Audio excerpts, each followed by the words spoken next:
පින්වන්ත පුතෙක් තමන්ගේ වයෝවෘද්ධ මෑණියන්ට පණ වගේ ආදරෙන් උපස්ථාන කළා. ඒ ජීවිතේ ගලාගෙන යන විදිය පුදුමයි නේද?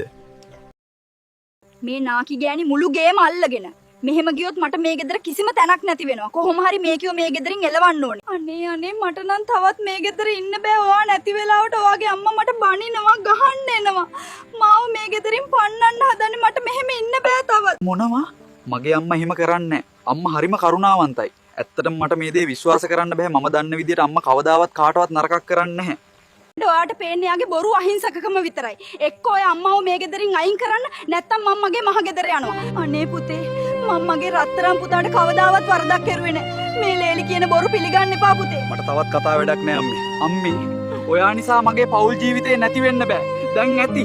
ඔයා වෙන කොහේ හරි යන්න. මට තවදුරටත් මේ දේවල් ඉවසන්න බැරි නිසා කරුණා කරලා මෙතනින් පිට වෙන්න දැන්. ලෝකේ ධර්මයක් කියලා දෙයක් නැහැ.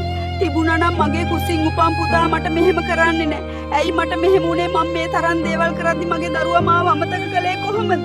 කොහොමද මගේ මොලේ? නාකි ගෑණිව ගෙදරින් එලෙන්වා. දැන් මේ හැමදේම මගේ විතරයි. නපුරු ගැහණිය. මම රැවටුණා.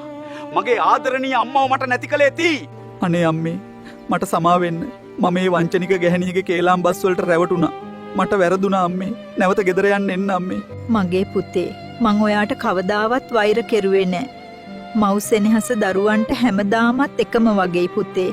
තුන්වන පාර්ශවයකගේ කේලාම් බස් නිසා තමන්ගේ ලේ සබදතා මව්පියන් අමතක කරන්න එපා. බුද්ධිමත් මිනිසුන් කිසි විටකත් කේලාම් බස් එක හෙලා පිළිගන්නේ නැහැ.